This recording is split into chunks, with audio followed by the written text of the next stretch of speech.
Nobody hated manga more than American comics fans. Nobody hated it. It was like a direct rivalry, mostly coming from the American side of this. Manga didn't really feel that kind of antipathy toward American comics. Manga nerds are like, we don't think about you at all.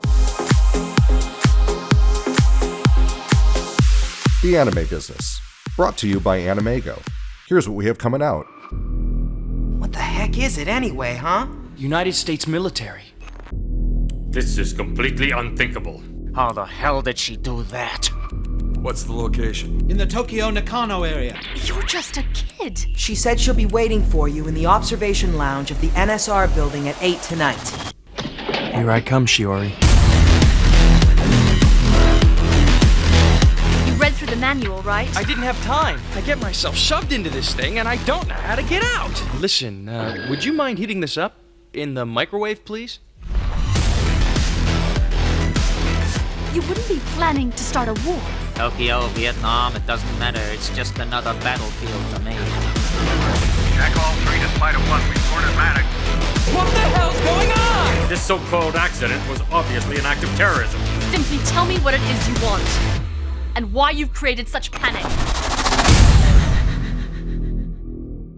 Buy it today at MediaOCD.com for an exclusive slipcover, or from other anime retailers. English and Japanese captions are courtesy of the Kleckner Foundation. Thank you.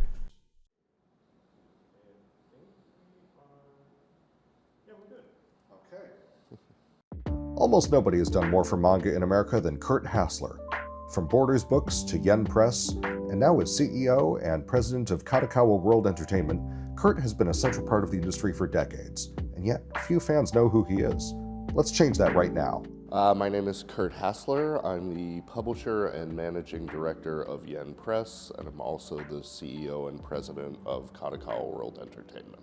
I had been a huge comics fan since I was a kid, vociferously devouring everything I could get my hands on, doing the weekly or bi-weekly pilgrimages to the local comic shop wherever I was at the time, and I just kind of eventually stumbled across a couple of random manga, early Rumiko Takahashi stuff. It was such a different experience than reading, traditional Marvel or DC or Vertigo stuff that I immediately fell in love with it. It's not to say I lost my local geekdom cred, but definitely made an impression on me. So long-time fan going back to mid to late 80s. There was a Viz magazine at one point, and it might have just been called Viz. Manga Vision. Manga Vision. Yep.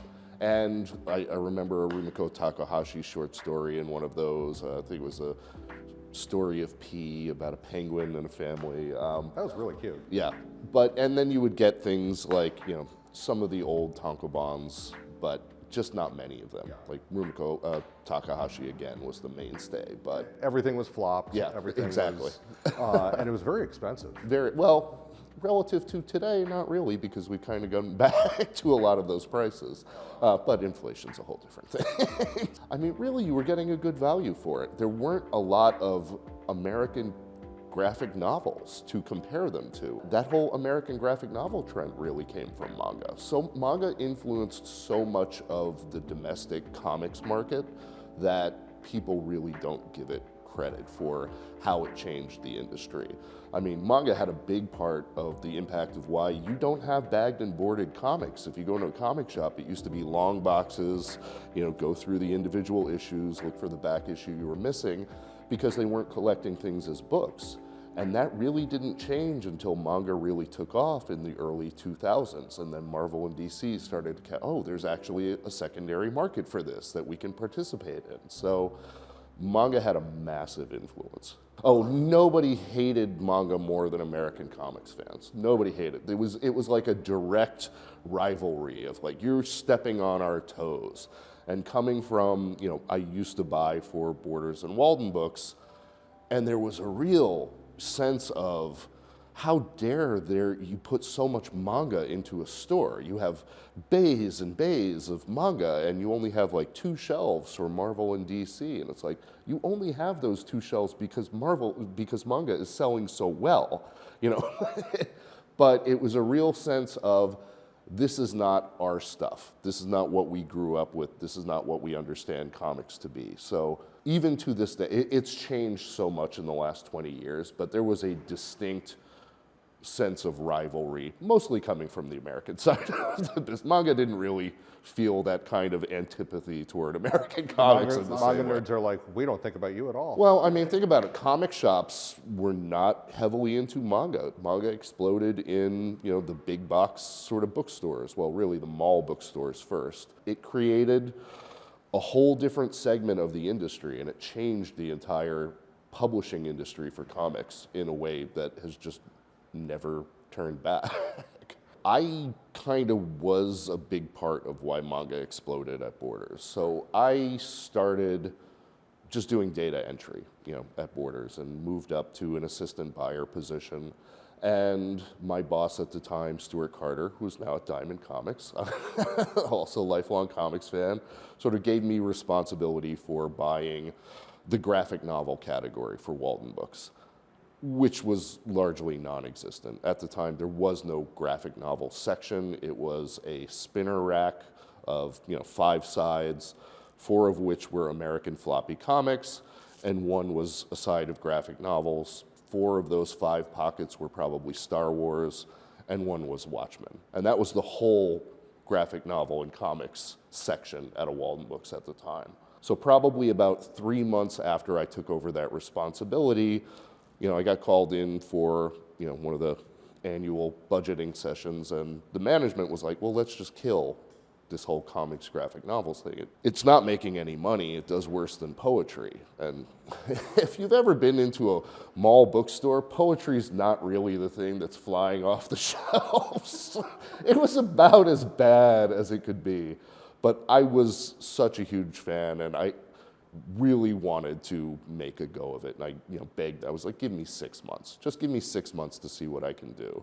And I went out, really looking for stuff, because Walden was not getting sold a lot of, comics in general or manga specifically. So it was mixed comics at the time, pre-Tokyo Pop, Sailor Moon. Books fell apart in your hands. They just did not know how to print a book that wasn't destroyed after you opened the cover and read it once. Some of the early Dragon Ball stuff started bringing them into the Walden bookstores, and they just took off. And the more I could bring in, the more we were selling. This was around the same time that Cartoon Network had their Toonami block running. So just the sort of synchronicity of those two things, having, the animation really becoming visible. Pokemon was just becoming a thing at the time. Putting those in the stores, they just started taking off. And it was then a search for who can get us more product. Right. Oh, it was a fight all the way. I mean, I used to have stores, I would send them books, and they'd just send them back to me unopened. Because, Walden Books, I don't know, were we 800, 1,000 stores? They didn't have the space for it. They didn't want it. They didn't know what it was, especially when you started getting, the right to left stuff. They were completely oblivious, and they just didn't want anything to, so I just had to keep forcing the stuff out there. And what went from being, that one spinner rack in a Walden store, by the time, I left, there were stores where over 20% of their business was coming from the graphic novel category. It's just a huge, huge transformation. It was the one area where Borders, actually was #1 in the market. By the time I left, Borders and Walden Books alone were over half the market. We were the first stores that put signs in the stores that actually said manga over the shelves.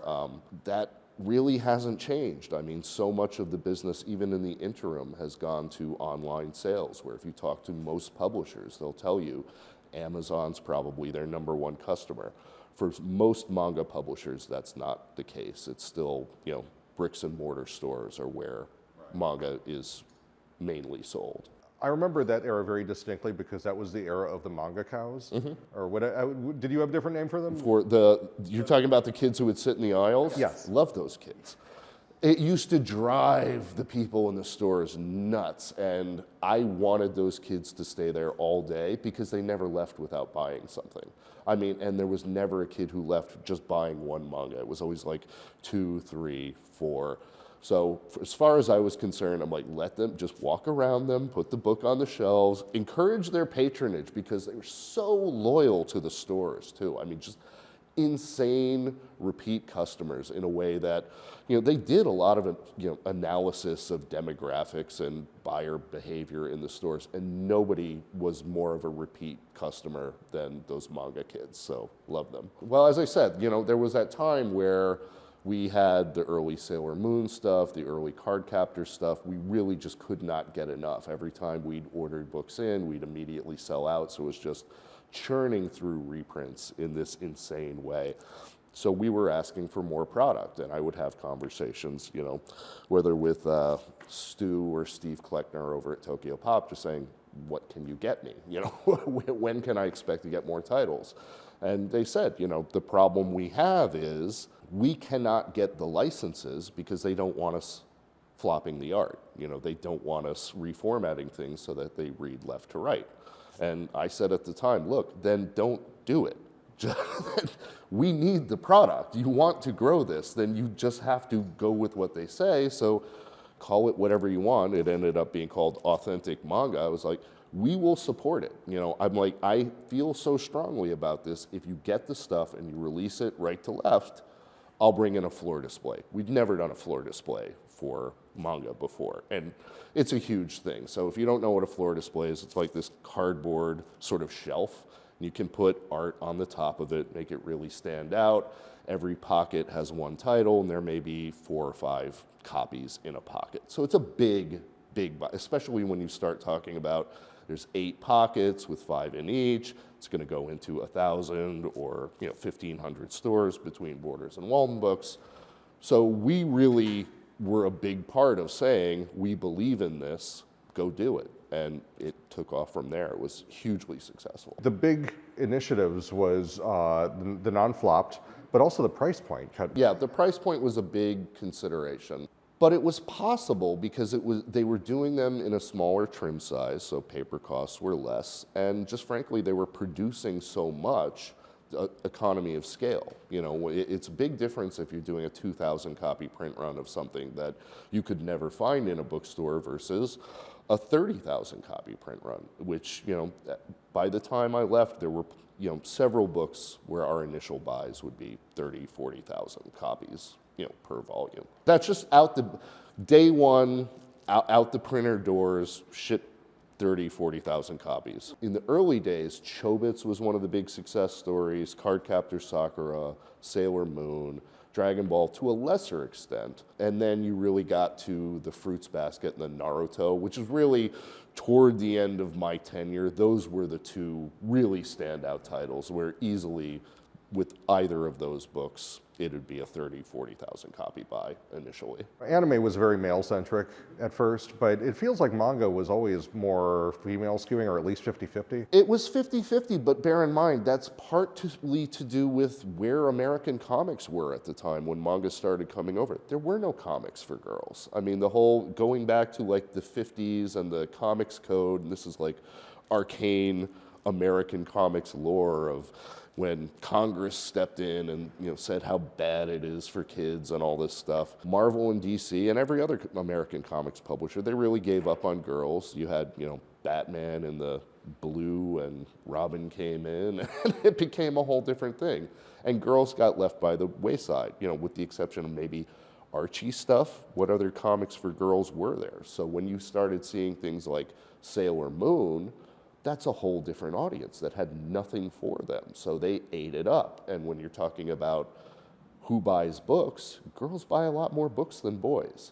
And the other thing is, for something like Naruto or any shonen title, girls will buy shonen titles. So, you get the benefit of both, where you may not get that same crossover of boys reading really shoujo-oriented material. So I was working with a friend of mine, Rich Johnson, who had been the sales director at DC Comics. He had been laid off. We were kind of looking at what was going on in the market. There was an opportunity. Things were changing.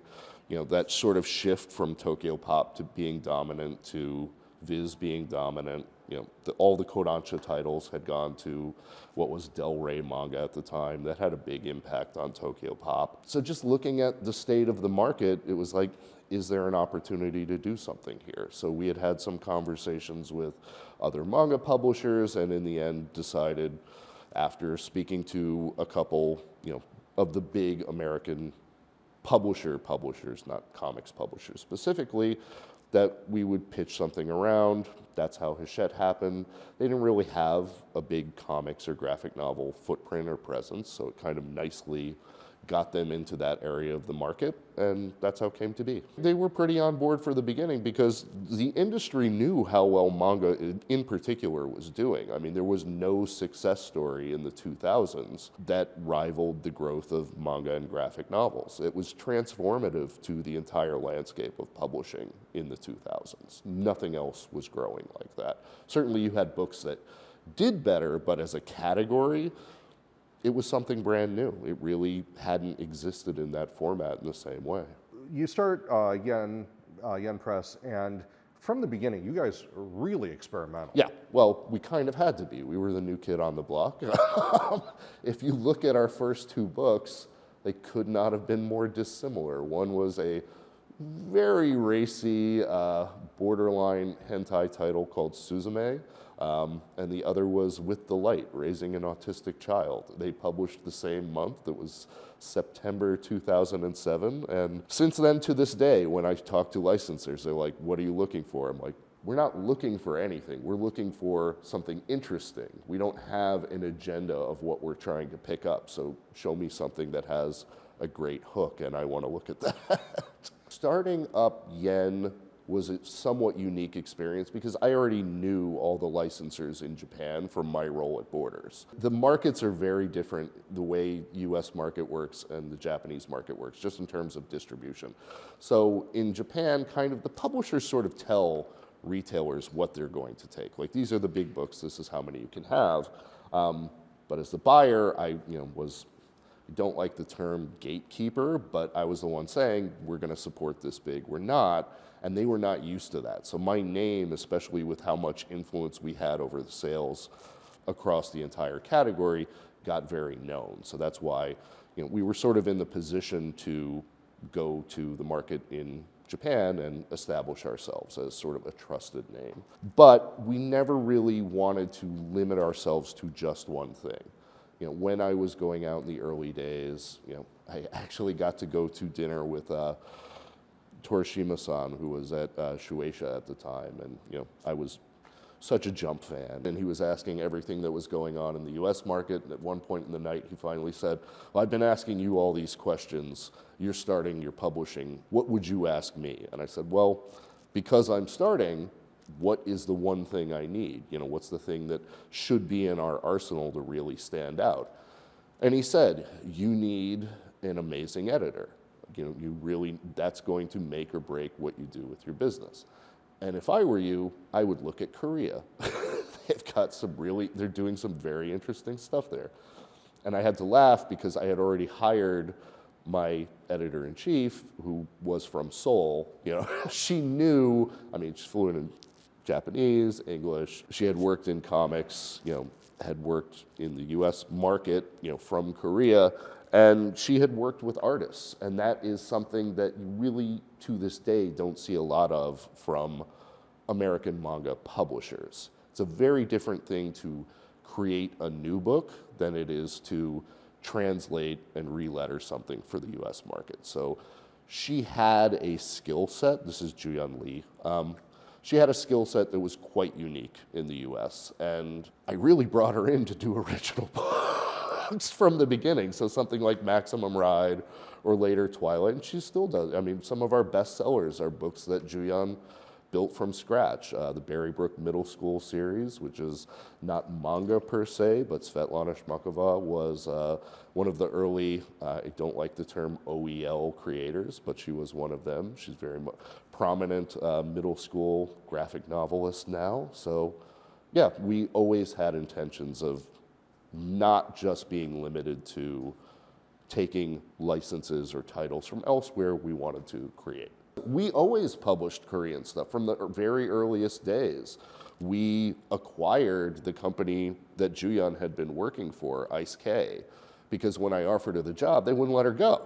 And I had to buy the company just to get her. So we were publishing those titles and had been publishing, because there's great stuff being done in Korea. But that market very much evolved from a lot of licensing from Japan and a lot of their original work into now the whole webtoon business, which is just revolutionized, I mean, internationally. And it is where manga was in the 2000s, the webtoon and manhwa stuff is now. I mean, the parallels are striking to me. We're very much in that, here are the first titles, and now everything explosive. When can we get more? It's just an echo of the early 2000s, and it's amazing to see. Have you experimented a lot with webtoon? Original stuff, no. We're, again, because we are so focused on the movement of material from Japan or Korea into the US, we don't necessarily devote the same kind of resources that I would like to. We are working on some things now, and I'll be excited to see them go. But no, we're really focusing on the print side of webtoons right now. Digital was the word that would get you kicked out of an office back in the day. Nobody wanted to talk about digital rights because it was perceived as being too competitive with the core market of print in Japan. And since they weren't doing it in Japan, they hella were not going to give us digital rights. So it went hand in hand with the fact that there was so much piracy going on. I mean, putting up that wall did not stop content from being digitized. It just meant it was being done underground in a very negative way that was adversely affecting, the market in Japan, but particularly outside of Japan. And you'll hear that, from Japan now. They really recognize this is a massive impact on sort of what we export as IP. It's a huge loss and had been for decades. Speaking of scanlations, you've been very vocal about their not liking them. I don't like seeing something kill the business, and it came very close. Has the problem been tamped down at all?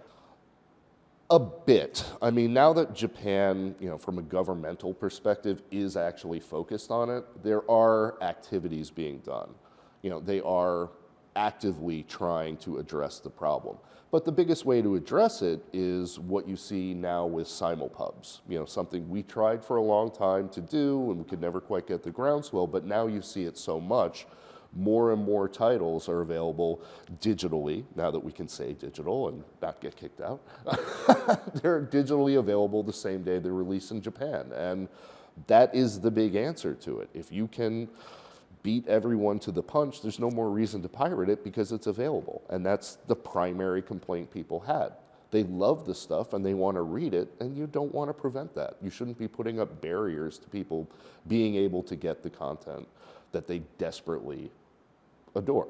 Sales are up. Digital, it's interesting because digital is, for all the resistance it got in Japan, digital is much stronger for manga in Japan than it is for the US. The US was further ahead on sort of the digital curve, and it was more readily adopted. But at the same time, kids were growing up with scanlations. They really came to admire the book as sort of an artifact, if you will. The experience of holding a book, of turning the pages, being able to display it on your shelves. It's kind of a mark of the fandom, and it's great. I love books myself. I like having them on the shelves, and it's great to see. But the percentage of sales, yes, especially now that you have different publishers putting out their apps and everything else, it's growing, but manga and publishing will have the same problems you have with streaming services. The Netflix, the whole streaming boom we've seen. How many apps do you want? How many apps are you going to pay for? All of this is just sort of coming down the road for digital publishing in the US, and it's something as an industry we're going to kind of have to navigate. I had just started Yen 2 years before the bubble burst, and this was the global housing crisis, and I'm not a fan of the bubble burst, as if people say it like suddenly there was this cliff and the popularity of manga went off it. There were multiple things happening within the market simultaneously, none of which was a drop in popularity of manga. This was when the scanlation aggregators really took off. You know, in the early 2000s, the scanlations used to be fairly innocuous because it would be little groups of friends that would be sharing things. Right. Piracy. Yeah, nothing really that harmful. But when you started getting the profit-driven scanlation aggregators taking from the little scanlation groups and putting it on their site and pissing off the scanlation groups, or you're stealing our stuff. You mean the stuff you sold from the anyway? But that really put a nail in the coffin of manga for a while. It was not a lack of popularity. At the same time, conventions are growing. Manga and anime conventions around the country were getting more and more popular. It was literally this, you can't compete with free for books that you can't license. And the criticism was, well, why don't you bring them out? Because we can't get the digital rights. We can't just throw stuff up. We don't have the power to do that. So everyone in the industry at the time knew what the issue was, but addressing it was an entirely different problem. And when people could just, when you would type in the most popular titles in the market that were available, and the first things that are coming up are the pirate sites where read the latest issue for free, but it's going to take me a year to get that on the shelves. Yeah, that was a huge problem. Was there any specific thing that made the Japanese side break, or was it just shipping away? It was really, they started doing, the digital started taking off in their own market. I mean, they were never going to get, and it's understandable, they didn't do it themselves. They weren't comfortable with it. So it wasn't until they started doing digital in the Japanese market that opened the door to conversations of external to Japan. It's just, it did not, surprisingly, the US market, as far as ebooks was concerned, was ahead of the Japanese market for a while. Gotcha. One of the things that you really brought to prominence was English versions of light novels. And light novels are one thing where it's just like you try to explain what they are and they just sound so not compelling. Well, I mean, they're just books. They're short, very character and dialogue driven novels for younger kids that have spot illustrations. They're not that difficult to understand, and look at so much of the animation and manga that's popular that's coming out comes from light novels. That is where a ton of the animation is coming from now. It was inevitable that light novels would take off here because they were too closely tied to the popularity of manga and anime and too big in Japan for that not to filter its way overseas. The problem in the US market was maybe it was tried a little too early. Certainly people were trying to publish it in the mid-2000s. They weren't necessarily publishers who had a lot of experience with prose. There were some problems with things being entirely, re-edited in a way that, the authors and the licensors in Japan did not appreciate. It just didn't quite fit into the categories. You had a dedicated fan. You had these manga fans who knew what it was and were enthusiastic about it, but they weren't necessarily being put in the manga section because they were fantasy novels or they were targeted toward 13 to 16-year-olds. That means it goes to the YA section. Right? So it was very much this trying to take something that didn't quite fit into the way the market here works, that just made it that little bit more difficult to finally get the support it needed to take off. And the bookstores did not know what to do with them. I had left by then, so I would have been fine.